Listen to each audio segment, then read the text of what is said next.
Hello, check. Hello, check. 1, 2, 3, 4. Hello, check. 1, 2, 3, 4. Check. 1, 2, 3, 4, 5, 6, 7, 8, 9, 10. Hello, check. 1, 2, 3, 4, 5, 6, 7, 8, 9, 10. Hello, check.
I'd like to address myself to the people of the Philippines and of course to the media. Sa lahat ng mga kababayan natin, katabi ko po yung ating heroine sa Olympics sa Brazil. And siya yung nanalo sa silver weightlifting. She got the silver for the long time na wala tayong medalya sa Pilipinas. So really, it came as a surprise. And I was also watching her. And I was really scared when she was struggling to pull the weights. At when she was able to do it, I was almost shouted that alam ko na we were fighting for this silver medal. So it is with great pride and to our honor, we share the honor with her. Na I'd like to present to you Hidilyn Diaz, isang Buanganya. Sumundig ka. Stand up. And if you'd like to ask questions, you can do it, and she would gladly answer your questions. Okay. By the way, she got a 5 million prize for winning, and I just added another 2 million, so she gets about 3 million. Okay. Kaya kayong mga media, you strive to alam mo, para let's give her a chance to talk. You address the ating bayan, mga Pilipino na bumilib sa iyo. Nagpapasalamat po ako sa inyo, sa nagdasal, sumuporta at naniwala sa akin. Nung last August 7, na iwagayway ko ang bandila ng Pilipinas sa Olympics. Naipakita ko na kaya nating mga Pilipinong manalo sa Olympics. Not so many words. Yun talaga. If we just put in the discipline in any field with hindi naman some tools, but a little help from the national government in the budget, we'd be able to get some miracles and surprises along the way. We not as yet develop as in other countries where they have the facilities and almost they train, and some also in some countries they're paid to do that, just train. They have nothing to worry about where the next meal, or they have nothing to worry about where the next money might be for any need in the family. And these are the things that they go into the training, not a worry about anything else, but focus and focus on the training itself. So we would like to just say a few words about sports development. We would need facilities, and Butch has a very good plan. We'd put it up somewhere in Negros and Zamboanga, and maybe yung grassroots.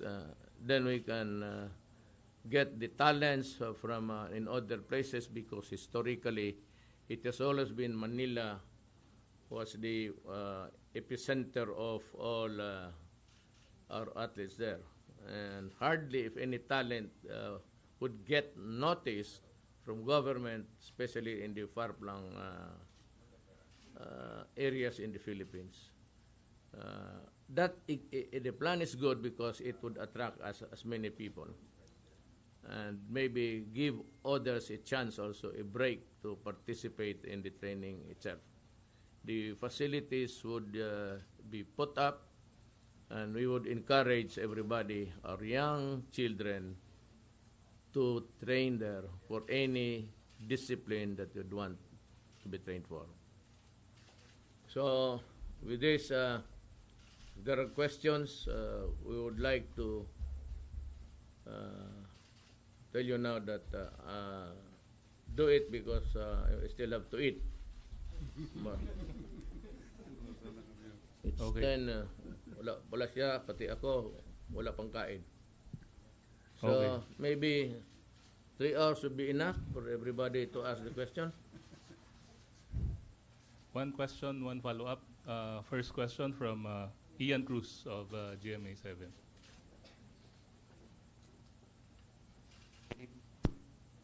Hello, good evening, Mr. President, and Yes. to Mr. Ramirez, and congratulations po, Ms. Hidilyn. Ang first question, sir, aside dun sa sinasabi ni Hidilyn na gusto niya magtayo ng center ng weightlifting dun sa kanilang lugar. Yes, ang bongga. I will agree. I will agree. Because I said, if we pour in all the facilities in the Greater Manila area, we would not be able to cultivate a good Filipino to train. There's a fire somewhere? No, it's okay. I'm just joking. Nga naman, di kayo mabiro eh. So, yes, I would agree with their plans. Para yung iba naman na probinsya mapagbigyan ng attention and also to give focus to the sports. Maybe you'll be able to harness good athletes. To Miss Diaz po. Miss Diaz, nabanggit Kandi, wala mo yung, mahina mo ang boses mo. Wala ka pa rin kain, o sira yung ano. Miss Diaz, nabanggit po ninyo na 2014 yung sabi nga toughest year for you. Can you narrate to us bakit nasabi mo to, and nasabi mo din sa mga interview na nakakuha ka ng inspiration kay Presidente nung nag-send off tayo dun sa Malacanang. Thank you. 2014 ang pinakamahirap na yugto siguro ng career ko. Kasi nagka-injury ako. Tapos natanggal yung former coach ko. Tapos di ako na-qualify for Asian Games. Then, di din ako nakapaglaro sa World Championship. So, yun. Siyempre, nakaka-inspire na nagka-send off party kami sa Malacanang with President Digong. Kasi pinapakita niya lang na may support, binibigyan niya kami ng suporta. Yun. Well, maybe the inspiration was, sabi ko kasi sa kanila, ano ba yung sabi ko?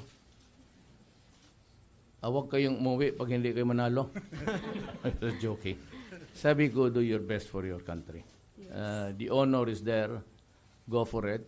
It would be a long quest.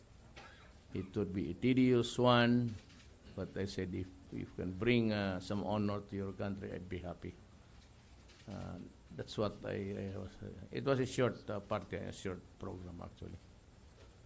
Thank you po. Okay. Next question from Ina Andolong of CNN. Oh, nabigla pa. Di siguro niya alam Good evening, sir. First for Mr. The PSC Chairman, Mr. Ramirez, can you expound a little on the facility that you want to put up? What will it include? Billeting? As young as how old are we looking at to start training the athletes? And can you give us more specifics about it? And how soon do you want it built? I would look at it and anchor my discussion on the direction of the President that we are setting to a federal government. And because of this, the Philippine Sports Commission under the Office of the President will be crafting the first Institute of Sports, which is the missing link of Philippine sports. And out of this, it can create a genuine grassroots sports program where we are talking about putting archery in Dumaguete because that is where archery is strong, putting up a training program in Zamboanga because weightlifting is strong, diving here in Panacan, in Davao, then others. So before Christmas, if we are able to put up a Philippine Sports Institute, we are preparing an executive order from the President. Out of that, when the 6 years of President Duterte is gone, we are able to put up a genuine grassroots sports program. That's number one, on Duterte administration. Number two, strengthen the international training. Si Hidilyn is a product of a long journey. Nung dumating siya sa PEC, nobody takes care of her. She was not a part of the team from Zamboanga. So we help her, then we send her to Guangxi training, then competition. So we have the talent, an excellent coach, an international training, and breaks on international games. So next year we will have the Southeast Asian Game in Malaysia. In the 18 on 2018 we have Asian Games in Indonesia. Then 2019 we are planning to host the Southeast Asian Game either in Davao, Mindanao, or in Manila. 2020 that's the Tokyo Olympics where the target of Hidilyn is gold for President Duterte. So this is the series of activities. So, but ang iiwanan ng administration Duterte, totoong grassroots sports program. Thank you, sir. And for the president, sir, you added a 2 million peso bonus for Hidilyn. Does this mean that nakukulangan po ba kayo doon sa incentives provided for in RA 10699? And if ever, are you looking at other possible incentives for future Olympians? I'll give you the answer you'd like to hear. Medyo kulang. Nakikita ko the effort was not really, it was pegged at, actually, it's just the money na kaya nang ibigay rin ng isang opisina. For after all, you do not have an unlimited funds here. But maybe because I was overjoyed and because of the distinct honor that she brought home, and for all of the things that the other countries would look at us, at least a contender in any, because we can spring a miracle any day in any of the games that are coming our way in the future. Para bang iga nga, huwag kang magkumpiyansa dyan. May ganun lang yan. You never know. Si Miss Diaz is, di naman talaga, at I ask her permission that, sabi ko, can I hold your just arm? Pinasil ko. Hindi naman masyado matigas. I was expecting kasi a muscled lady. I was quite surprised. If you look at her, she's just a lady. And one that is, you'd wonder if she was really into that business of weightlifting.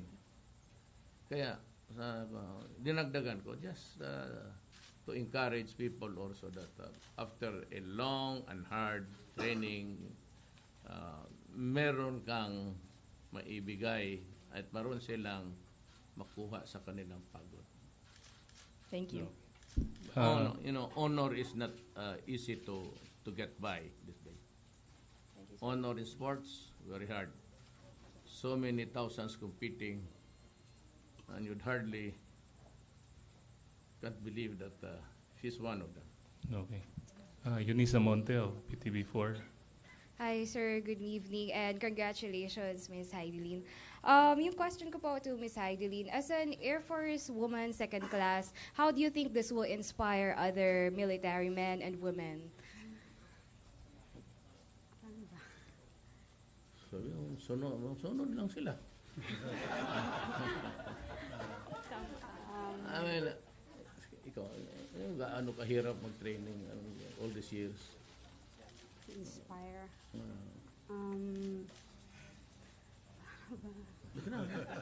Tapos tabi ka ng commander-in-chief mo. Huwag kang mag-ano sa kanya, huwag mo kang mahiya. Na-inspire ko yung mga Air Force family ko by syempre, dinala ko yung Air Force din, pangalan ng Air Force, di lang dito sa Pilipinas, sa ibang bansa din. Then, siguro sa kahirapan ko rin or yung struggle ko, siguro nakikita nila, by that, ma-inspire ko sila sa buhay din. To President po, sir, are we planning to... Dagdagan ko na lang muna. Sige po, sir. That would be the second question you're about to ask. The first is the inspiration that this kind of thing will not come in a jiffy. I mean, it does not come just an overnight that you do this training for 1-2 weeks and then you get to be a champion, second place, silver. This is a process which started many Ilang taong ka na nag-weightlifting? 14 years na. Yeah, yeah, si 14 years. So that 14 years to others, they might tend it to be a very hard endeavor or ano lang to, yung hanggang hindi ako makatagal ng ganun ka. So I said it's a long and winding road of sacrifice. And you do not get it without giving your maybe a bucket full of sweat and just training every day to go for the medal. I am sure that it was not she was not sure that alam niya mahirap pero nakachamba nga tayo. Hindi na chamba. Bagay mo chamba yan kakargahin mo yan And the sacrifice alone and the honors and the recognition sa iyo. I'm sure that is what she is feeling now. Maybe it's just nahihiya magsabi na. Well, first and foremost, hindi naman talaga kayo, ako mismo. Hindi ako makapaniwala na kaya ko yun. She just came from a long trip, Mr. President. Sa jet lag, maybe jet lag ka ba? Rio to Dubai to Davao. Are you quite? Hindi mo ba? No, it's okay that ano yan, jet lag na yan? Sir, are we planning to have a reward system po para sa mga atletang Pinoy natin? Part of the incentive really. Lalo na yung mga, pardon mo, do not be offended. I hope hindi ako walang nasasaktan. Lalo na yung mga mahirap lang. And they get to work, maybe study and work, and not enough really, not enough resources to train there almost that yan lang ang gawin mo for 14 years. That's a very tall order for an ordinary human being. So it needs a lot of dedication and a powerful motive. Yan ang wala. Baski sino, after 2-3 years talagang mag-surrender ka. Paano ba to? Is it really a sports for me? Or am I going to transcend something?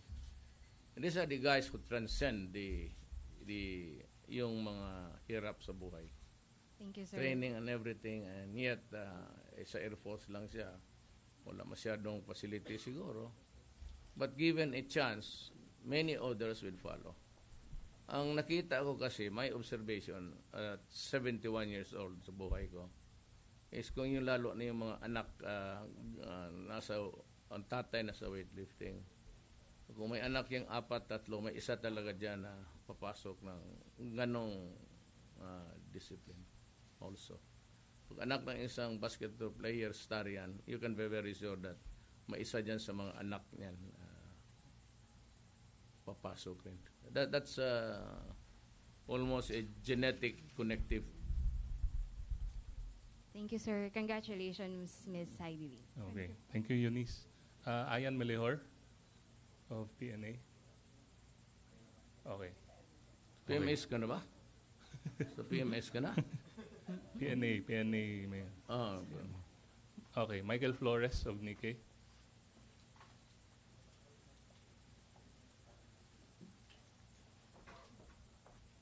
Do not do that.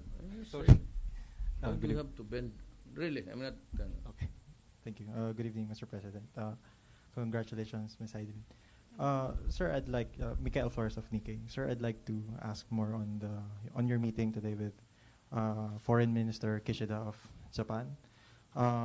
What did you discuss during the meeting, and what were the agreements that you have signed on top of what has already been announced in the past? No, it was just Thank a you. verbal dialogue actually, but most of the talks were centered on the continued good relations, the bilateral relations between Japan and the Philippines, and the mutual pledge that we will continue to enhance our relations with Japan, and that they are also ready to extend help in all fields of governance, maybe agriculture and But some other countries have the money already. But like China, for example, there are so many billions of Chinese. They would need the resources of other countries to help feed the nation. Japan may not be able to really develop the line between us now, but there are a lot of Japanese investments here. And I said we would welcome more. We're putting economic zones everywhere in the country, at least in one region. And I assure them that we would accommodate you, and we would be happy if you come in also to help, especially in the employment aspect of our joint efforts. Trabaho para sa mga Pilipino, and I would assure them that they can have the profits. And in the coming days, we might be able to fix something in the Constitution. I was against before of selling the lands. I think that is my my stand. But I'm willing to change this 60-40 thing, make it more elaborate, maybe even if it's a half-half thing, as long as there are really, I think, a good investment where I can provide livelihoods for everybody. Yan ang kulang natin. Yeah, especially manufacturing in agricultural areas. Not manufacturing of, because we do not have that. We should start with not the hard metals, but the things that we might be able to export through their investments. Of course, sila lang rin ang may kailangan yan. That is a tat for tat. But we have to improve on the ratio of the business equation between the if you go into a natural resources thing, it's always 40-60, especially in public utilities, public conveyances, and in the exploitation of land. Earlier this week, former President Ramos flew to Hong Kong to have a so-called Gulf diplomacy and fishing expedition, as he said it. And today you met with Foreign Minister Kishida of Japan. So how does this series of meetings or moves figure in our strategic approach to the South China Sea issue? Well, we maintain good relations with everybody. China does not come in second. They're all first to us. The treatment is equal, based on mutual respect, and the guarantee that the business will be successful in a way because of government is there, and we give them the assurance that they can recover their investments plus the profits of course. Okay. Thank you. Jermelina Lacorte of the Philippine Daily Inquirer.